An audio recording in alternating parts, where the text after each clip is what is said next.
नमस्कार साथियों, PSP college में आपका हार्दिक स्वागत है। आज हम पढ़ेंगे मानव भूगोल में। मानव भूगोल में मानव पर्यावरण संबंधों की अवधारणाओं के बारे में देखेंगे, जिसमें ये चीज़ें आएगी कि मानव शुरुआत में या यूँ कहे तो प्रारंभिक अवस्था में जंगलों में रहता था, उनका बौद्धिक विकास बहुत कम था। तो वहाँ से अभी वर्तमान तक जो तकनीकी मानव बन जाता है, वहाँ तक वो किस प्रकार के सफ़र को तय करता है और उस सफ़र के आधार पर मानव अपनी आजीविका चलाने के लिए प्रकृति के साथ किस प्रकार से क्रियाकलाप करता है, और उन सभी क्रियाओं को मानव पर्यावरण संबंधों की अवधारणाओं के रूप में प्रस्तुत किया गया है। इसमें कभी इन क्रियाओं से प्रकृति को नुकसान पहुंचता है तो कभी लाभ पहुंचता है। इन सभी क्रियाओं के बारे में हम आगे अध्ययन करते हैं, जिसमें इन सभी क्रियाओं को मानव पर्यावरण संबंधों की अवधारणाएं कहा जाता है। और मानव पर्यावरण संबंधों की अवधारणाओं में 3 अवधारणाएं आएगी, जिसमें पहली है निश्चयवाद या नियतिवाद, उसके बाद दूसरी है संभववाद, और नंबर 3 नवनिश्चयवाद। इन सभी अवधारणाओं के बारे में आज हम पढ़ेंगे।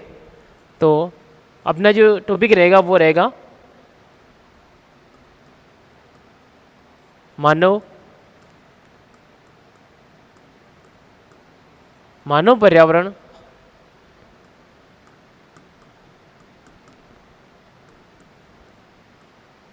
संबंधों की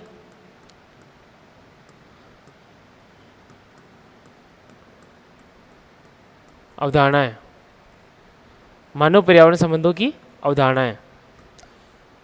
मानव और पर्यावरण के बीच में जो क्रियाकलाप होते हैं उनको कहा जाता है मानव पर्यावरण संबंधों की अवधारणाएं, या उन मानव और प्रकृति के बीच में जो क्रियाकलाप हुए हैं उन सभी क्रियाकलापों को एक अवधारणा, अलग अलग अवधारणाओं के रूप में प्रस्तुत करने का प्रयास किया विद्वानों ने। तो उसको देखते हैं हम आगे, जिसमें पहली जो अवधारणा आती है वो आती है निश्चयवाद। कौन सी आती है? नंबर 1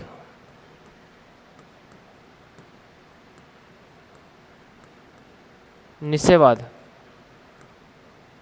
की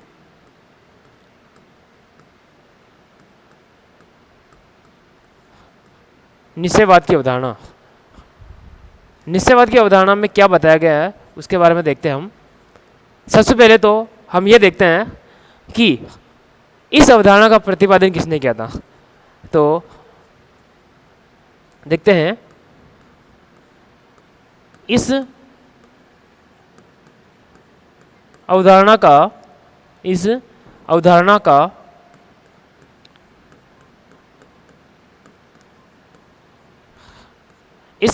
प्रतिपादन फ्रेडरिक रेटजेल ने किया था।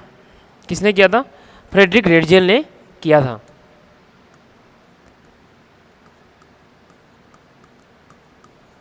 फ्रेडरिक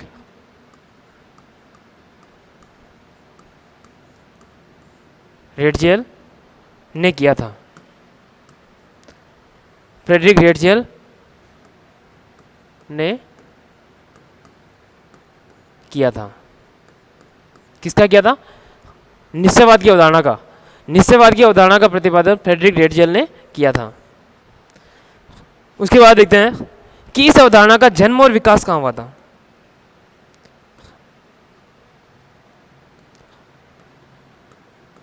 इस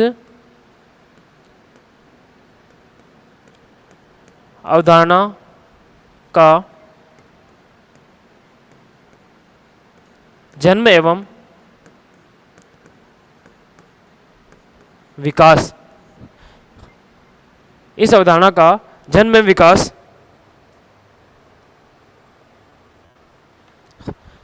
जर्मनी में हुआ था। कहाँ हुआ था? जर्मनी में हुआ था।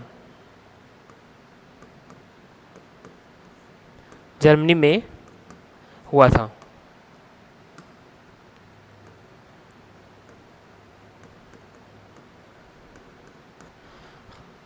तो इस अवधारणा का जन्म और विकास कहाँ हुआ था? जर्मनी में हुआ था। अब हम देखेंगे कि इस अवधारणा में क्या बताया गया है। तो इस अवधारणा के अंतर्गत बताया गया है कि प्रकृति सर्वे सर्वा है और मानव उसका दास है। मतलब जो कुछ भी है प्रकृति है, मानव उसका दास है। मतलब प्रकृति मानव को अवसर प्रदान करती है और मनुष्य उन्हीं की सीमा में रहकर कार्य करता है। वो अपने विवेक से अपनी इच्छा अनुसार कुछ भी कार्य नहीं कर सकता है। ये बात इस अवधारणा के अंतर्गत कही गई है। तो देखते हैं इसमें क्या कहा गया है।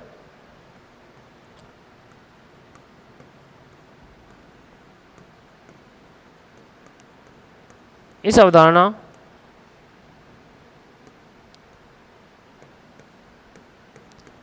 अंतर्गत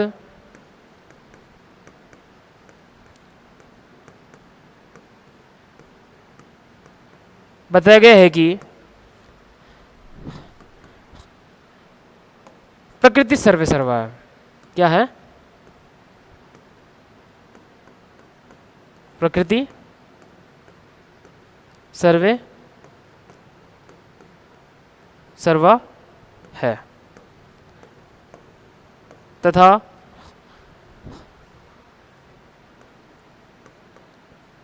मानव उसका दास है। क्या बताया गया? प्रकृति सर्वे सर्वा है और मानव उसका दास है।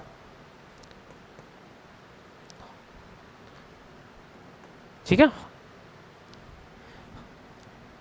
उसके बाद में इस अवधारणा का मतलब क्या हो गया इस लाइन का कि प्रकृति सर्वे सर्वा है और मानव प्रकृति सर्वे सर्वा है तथा मानव उसका दास है। इसका मतलब ये हो गया जो कुछ भी है प्रकृति है, मानव कुछ भी नहीं है, मानव उसका दास है। अर्थात क्या होता है? अर्थात जो कुछ भी है प्रकृति ही है। आगे लिखते हैं इसको।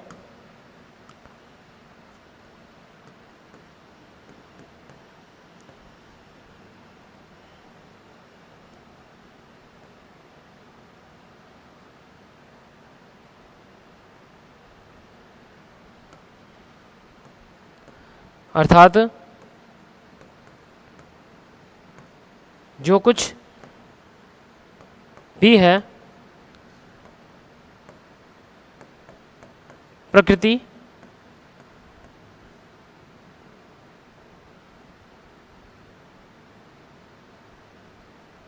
प्रकृति ही है।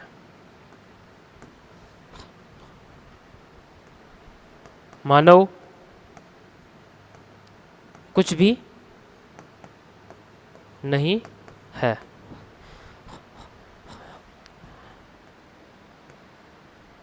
प्रकृति मानव को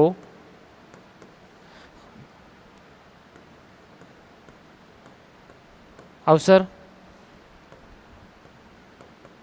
प्रदान करती है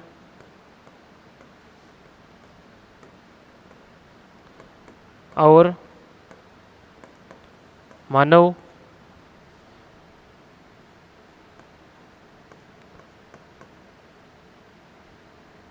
प्रकृति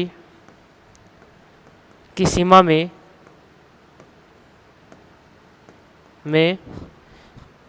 रहकर मानव प्रकृति की सीमा में रहकर प्रकृति की सीमा में रहकर कार्य करता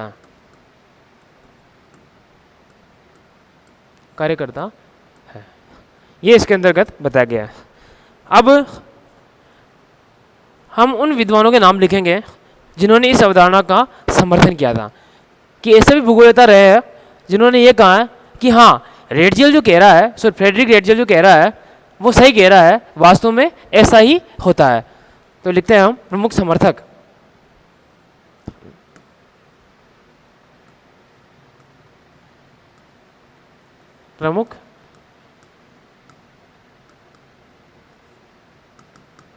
प्रमुख समर्थक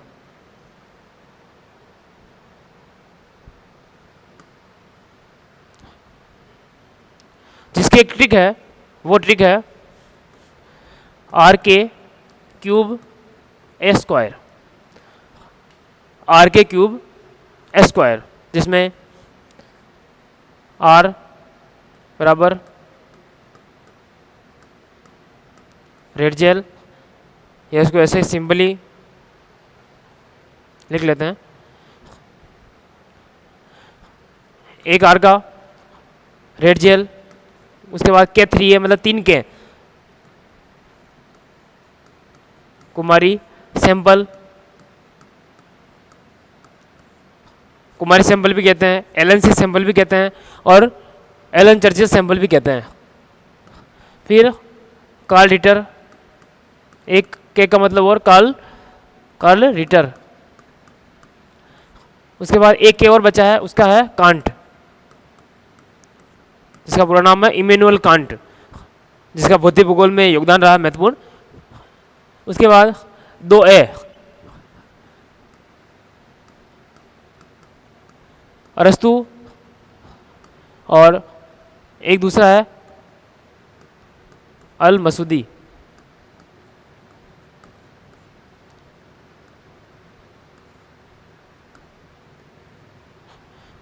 ये भूगोलवेत्ता थे महत्वपूर्ण जिन्होंने इस अवधारणा का समर्थन किया था।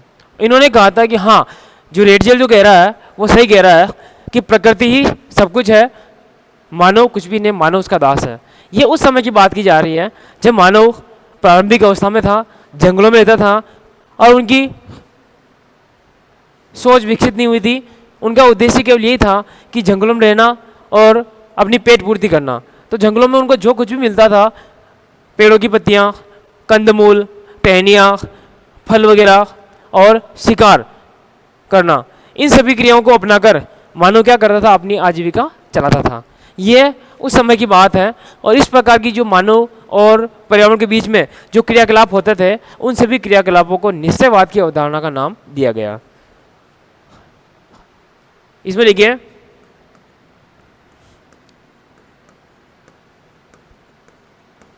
निश्चयवाद को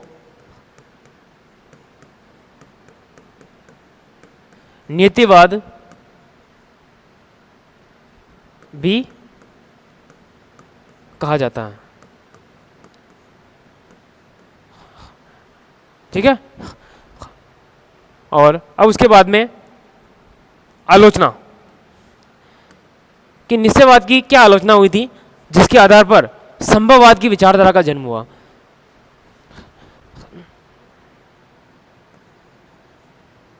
प्रमुख आलोचना,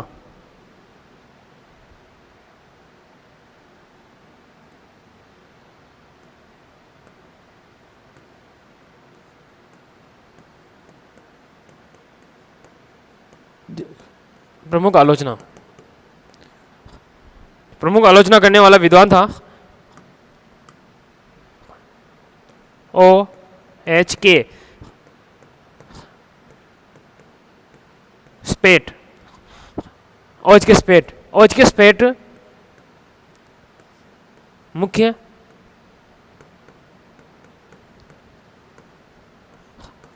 आलोचक था। और स्पेट ने कहा है कि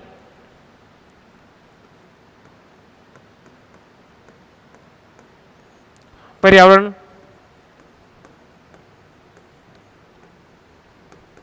अपने आप में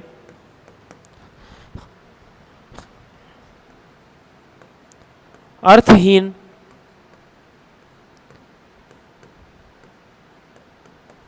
वाक्यांश है। क्या कहा था इन्होंने कि पर्यावरण अपने आप में अर्थहीन वाक्यांश है, क्योंकि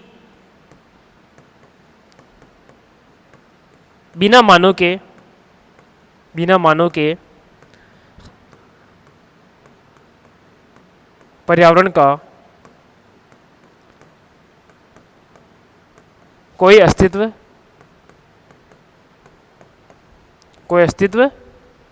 नहीं है।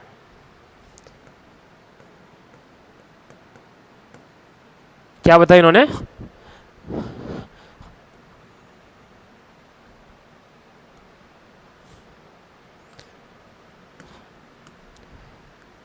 O.H.K. स्पेट ने क्या बोला था कि ये एक मुख्य आलोचक था। इन्होंने कहा था कि पर्यावरण अपने आप में अर्थहीन, जिसका अर्थ नहीं है, अर्थहीन वाक्यांश है, क्योंकि बिना मानव के पर्यावरण का कोई अस्तित्व नहीं है।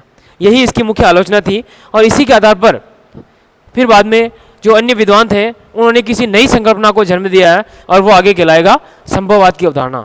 और संभववाद की अवधारणा के बारे में हम आगे बढ़ेंगे, अगली क्लास में देखेंगे।